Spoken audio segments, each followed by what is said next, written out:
സങ്കീർത്തന ധ്യാനത്തിലേക്ക് ദൈവത്തിരുമനസിൻ്റെ നാമത്തിൽ കടുത്തൊരു നാമത്തിൽ സ്വാഗതം. സർവശക്തനും നിത്യനുമായ ദൈവമേ, ആകാശത്തെയും ഭൂമിയും സൃഷ്ടിച്ച ഞങ്ങളുടെ ദൈവമേ, അങ്ങയുടെ സംഗീതത്തിലും ശക്തിയിലും ഞങ്ങൾ ആശ്രയിക്കുന്നു, വിശ്വസിക്കുന്നു. ഭയവും അരക്ഷിതാവസ്ഥയും നിറഞ്ഞ ഈ ലോകത്ത് അങ്ങ് ഞങ്ങളുടെ കൂടെയുണ്ട് എന്ന ഉറപ്പോടെ ഞങ്ങൾ അങ്ങയുടെ സന്നിധിയിൽ അണയുന്നു പിതാവേ. ഈ സങ്കീർത്തന ഭാഗത്തെക്കുറിച്ച് ഞങ്ങൾ ധ്യാനിക്കുമ്പോൾ അവിടുത്തെ വചനം ഞങ്ങളുടെ ഹൃദയങ്ങളിൽ ആഴത്തിൽ പതിയുവാനും അടിയുറച്ച വിശ്വാസത്തിൽ ഞങ്ങൾ മുന്നേറുവാനും ഞങ്ങളെ പഠിപ്പിക്കണമേ നാഥ. അവിടുത്തെ ജീവനുള്ള വചനം ഞങ്ങളെ നയിക്കുകയും ആശ്വസിപ്പിക്കുകയും ചെയ്യുമാറാകട്ടെ. പരിശുദ്ധാത്മാവെ ഞങ്ങളിൽ വന്ന് നിറയണമേ. പിതാവെ, അടിയങ്ങൾ ശ്രവിക്കുന്നു, അവിടുന്ന് അരുൾ ചെയ്താലും. സങ്കീർത്തനങ്ങൾ 48-ാം അധ്യായം 1 മുതൽ 14 വരെയുള്ള തിരുവചനങ്ങൾ. ദൈവത്തിൻ്റെ നഗരം. കർത്താവ് ഉന്നതനാണ്. നമ്മുടെ ദൈവത്തിൻ്റെ നഗരത്തിൽ അത്യന്തം സ്തുത്യർഹനുമാണ്. ഉയർന്നു മനോഹരമായ അവിടുത്തെ വിശുദ്ധഗിരി ഭൂമി മുഴുവൻ്റെയും സന്തോഷമാണ്. അങ്ങ് വടക്കുള്ള സിയോൻ പർവ്വതം ഉന്നതനായ രാജാവിൻ്റെ നഗരമാണ്.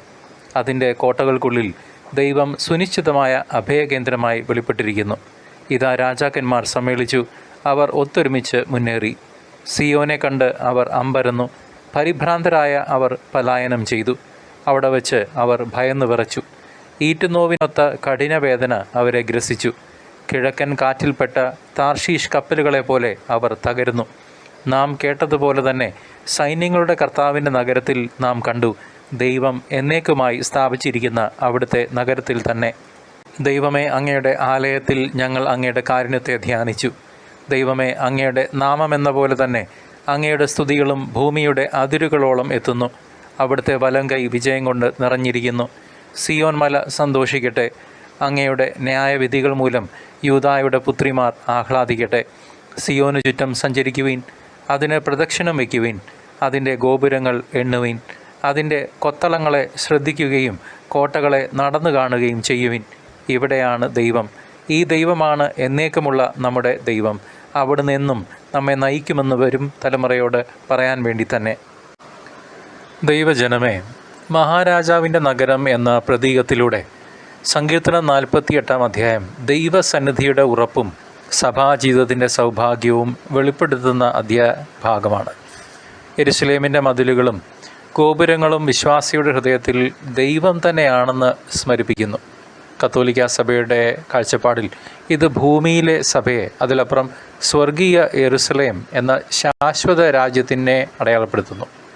പ്രശംസയും നന്ദിയും കുഴപ്പകാലങ്ങളിൽ നമ്മുടെ ആത്മീയ രക്ഷാ സാമഗ്രികളായിട്ടാണ് ഈ ഗാനം നമ്മെ ഓർമ്മിപ്പിക്കുന്നത്.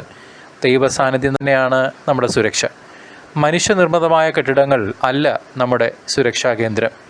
ഒരു നാച്ചുറൽ ഡിസാസ്റ്ററിൽ നമ്മെ താങ്ങുന്നത് നമ്മുടെ അപ്പൻ്റെ കരങ്ങളും അവിടുന്ന് നമ്മളെ പരിപാലിക്കാൻ ഏൽപ്പിച്ച നമ്മുടെ കാവൽ മാലാഖമാരുമാണ്. ഈ സങ്കീർത്തന ഭാഗം കോരഹ്യരുടെ ഗാനമാണെങ്കിലും ദാവീദിൻ്റെ നഗരം എന്നതിലൂടെ ദാവീദിൻ്റെ ദൈവഭക്തിയും വിനയവും ഇവിടെ പ്രതിപാദിക്കുന്നു. സഹോദരങ്ങളെ, രാജാവായ ദാവീദ് യെരുശലേമിനെ ദൈവത്തിൻ്റെ പേടകത്തിൻ്റെ സാന്നിധ്യത്തിലേക്ക് തിരിച്ച് വഴി തെളിച്ചു കൊണ്ടുവന്നു. വീഴ്ചകളൊക്കെ ഉണ്ടായപ്പോൾ പോലും അദ്ദേഹം അധികം താമസിയാതെ തന്നെ മാനസാന്തരത്തിലേക്ക് മടങ്ങി. ദൈവത്തോട് നിരന്തരം ചോദിച്ചു, അഭ്യർത്ഥിച്ചു, കാത്തിരുന്നു, അനുസരിച്ചു. ഇതുതന്നെയാണ് സഹോദരങ്ങളെ നമുക്കുള്ള ജീവിത പാഠം. ആത്മീയ കേന്ദ്രം ദൈവം തന്നെയെന്ന ബോധ്യത്തോടെ നമ്മുടെ കുടുംബത്തെയും സമൂഹത്തെയും അയൽപ്പക്കങ്ങളെയും കുടുംബ കൂട്ടായ്മകളെയും പരിപാലിക്കാം. കർത്താവ് വരുന്നതുവരെ ക്ഷമയോടെ കാത്തിരിക്കുക. നമ്മുടെ ക്ലേശങ്ങൾ പീഡകളായി നമുക്ക് അനുഭവപ്പെടുന്നത് തെറ്റല്ല, അത് മനുഷ്യ സഹജം തന്നെ.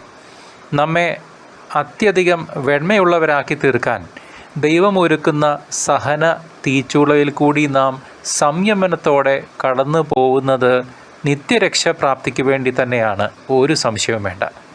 ജോലിയുടെ അനിശ്ചിതത്വം, രോഗപീഠകൾ, സാമ്പത്തിക സമ്മർദ്ദം, ഇവയെല്ലാം ഒരുമിച്ച് എക്സ്പീരിയൻസ് ചെയ്യേണ്ടി വരുന്ന ഒരു കുടുംബത്തെപ്പറ്റി നമുക്കൊന്ന് ചിന്തിച്ച് നോക്കാം. എന്നെ ശ്രവിക്കുന്ന ദൈവജനമേ, നാമൊക്കെ പലരും ഈ അവസ്ഥയിൽ കൂടെ കടന്നു പോകുന്നവരാവാം. അങ്ങനെ ഒരു കുടുംബത്തെ ഞാനിപ്പോൾ ഓർക്കുന്നു. തൃശ്ശൂർ ഭാഗത്താണ് ആ ചേട്ടൻ്റെ വീട്. പരാതി ഒരു തവണ പോലും പറഞ്ഞിട്ടില്ല. ആത്മീയ ജീവിതത്തിലേക്ക് തിരിഞ്ഞ് നടന്നു അദ്ദേഹം. ദിവ്യബലി, വചനധ്യാനം, ആരാധന, ആത്മസമർപ്പണം, ഇവയിൽ ആ വ്യക്തി, ഈ ചേട്ടൻ അഭയം കണ്ടെത്തി. ഇടവകയിലെ സഹോദരങ്ങൾ ചേർന്ന് ഈ ചേട്ടന് കൈത്താങ്ങായിട്ട് മാറാൻ നമ്മുടെ പിതാവായ ദൈവം വഴിയൊരുക്കി. പ്രാർത്ഥനയും സഹകരണവും ചേർന്നപ്പോൾ അദ്ദേഹത്തിൻ്റെ ഉള്ളിലുണ്ടായിരുന്ന ഭയം മാറി. സങ്കീർത്തനം 48 പറഞ്ഞതുപോലെ ദൈവം നമ്മുടെ കോട്ട എന്ന വിശ്വാസം പ്രവൃത്തിയിൽ അദ്ദേഹത്തിൻ്റെ ജീവിതത്തിൽ തെളിഞ്ഞു. ഇപ്പോൾ ഈ ചേട്ടൻ മറ്റുള്ളവർക്ക് വേണ്ടി ജീവിക്കുന്ന ഒരു ക്രിസ്തു സാക്ഷ്യമായി മാറി. എനിക്കും ഈ ചേട്ടൻ ഒരു മാതൃകയാണ് സഹോദരങ്ങളെ. ഇടയ്ക്കൊക്കെ വിളിക്കാറുമുണ്ട്. ക്രിസ്തു തന്നെയാണ് നമ്മുടെയൊക്കെ അഭയസ്ഥാനം, നമ്മളുടെ ജീവിതത്തിൻ്റെ കോർണർ സ്റ്റോൺ. നമ്മളെ ജീവനുള്ള കല്ലുകളായും മലയിന്മേലുള്ള നഗരമായും സിയോനുമായിട്ട് കർത്താവായ യേശു എഫെസോസുകാർ 2-ാം അധ്യായത്തിലും മത്തായി 5:14 ഒരു ഉപമയിൽ കൂടി സൂചിപ്പിച്ചിട്ടുണ്ട്. വിശ്വാസത്തിൽ ചേർന്ന സഭ വചനത്തിൽ ഉറച്ചതും ദിവ്യബലിയിൽ പോഷിക്കപ്പെട്ടതുമായ ക്രൈസ്തവ സഭയാണ്. ഹീബ്രു 12:22 പറയുന്ന പോലെ സ്വർഗീയ സിയോനിലേക്കുള്ള തീർത്ഥയാത്രയിലാണ് നാം ഓരോരുത്തരും സഹോദരങ്ങളെ. വെളിപാട് 21 പുതിയ ജെറുസലേമാണ് നമ്മുടെ അന്തിമ ലക്ഷ്യം. സഹോദരങ്ങളെ, ഇന്നുള്ള നമ്മുടെ വിശ്വാസ സാക്ഷ്യം ആ നിത്യ നഗരത്തിൻ്റെ മുൻകൂർ ആയിട്ടുള്ള ഒരു അനുഭവമാണ്, ഒരു മുൻകൂർ രുചിയാണ്. ഞാൻ കിടന്നുറങ്ങി, പിതാവായ ദൈവം കർത്താവ് എന്നെ ഉയർത്തെഴുന്നേൽപ്പിച്ചു എന്ന ദാവീദിൻ്റെ സങ്കീർത്തനം 3-ാം അധ്യായത്തിലുള്ള സമാധാനം നൽകുന്ന ദൈവത്തിലുള്ള പ്രത്യാശ വാക്യങ്ങൾ പ്രതിസന്ധിക്കിടയിലും ദൈവത്തിൽ ആശ്രയം അർപ്പിക്കാനുള്ള നാം ഓരോരുത്തരോടുമുള്ള ആഹ്വാനമാണ് സഹോദരങ്ങളെ. അതുപോലെ നാം കർത്താവിൻ്റെ 2-ാം വരവിനായി തയ്യാറെടുക്കുന്ന ഈ കാലഘട്ടത്തിൽ പ്രാർത്ഥന, ഉപവാസം, കാരുണ്യ പ്രവൃത്തികൾ, വചനധ്യാനം, പശ്ചാത്താപം, ദിവ്യ ബലിയിലെ സജീവമായ പങ്കാളിത്തം എന്നിവയിൽ നാം ജാഗരൂകരാവണം. നമ്മുടെ കുടുംബത്തെയും സുഹൃത്തുക്കളെയും കൂട്ടിക്കൊണ്ട് വിശ്വാസത്തിൻ്റെ ഗോപുരങ്ങൾ നമ്മൾക്ക് ഉയർത്താം സഹോദരങ്ങളെ. നമ്മുടെ കർത്താവിന് വേണ്ടി പ്രത്യാശയുടെ മതിലുകൾ നമുക്ക് ഉറപ്പിക്കാം. സ്നേഹത്തിൻ്റെ വാതിൽ എന്നും നമുക്ക് തുറന്നിടാം, ഭയക്കാണ്ട് തന്നെ. കാരണം ദൈവമാണ് നമ്മളുടെ അഭയസ്ഥാനം. മുൻപോട്ട് പോകാം, ഇന്ന് തന്നെ തിരിച്ചറിയാം, തിരുത്താം, മടങ്ങിച്ചെല്ലാം നമ്മുടെ അപ്പൻ്റെ അടുത്തേക്ക്. ദൈവമാണ് നമ്മുടെ കോട്ട, ക്രിസ്തുവാണ് നമ്മുടെ രാജാവ്, പരിശുദ്ധാത്മാവ് നമ്മുടെ അഭിഷേക സ്രോതസ്സ്. നമ്മൾ ഒറ്റയ്ക്കല്ല ദൈവജനമേ. ഈ യാത്രയിൽ സ്വർഗീയ യെരുസലേമിൻ്റെ പ്രകാശം എൻ്റെയും നിങ്ങളുടെയും ഒപ്പമുണ്ട്. ഈ യാത്ര തുടരാം കർത്താവിങ്കിലേക്ക്.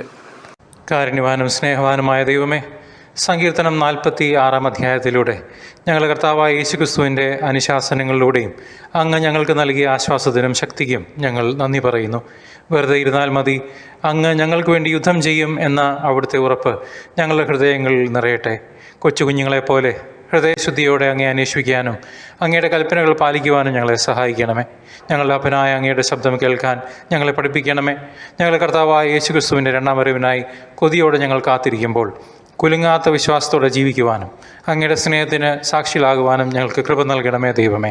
ഞങ്ങളുടെ കർത്താവായ യേശുക്രിസ്തു വഴി ഈ പ്രാർത്ഥന ഞങ്ങൾ അങ്ങേ സമർപ്പിക്കുന്നു. ആമേൻ. കർത്താവിനെ ഇനിയും അറിയാത്ത ഒരു വ്യക്തിക്കെങ്കിലും ഈ വചനധ്യാനം പങ്കുവയ്ക്കുമല്ലോ. ദൈവം നിങ്ങളെ സമൃദ്ധമായി അനുഗ്രഹിക്കട്ടെ.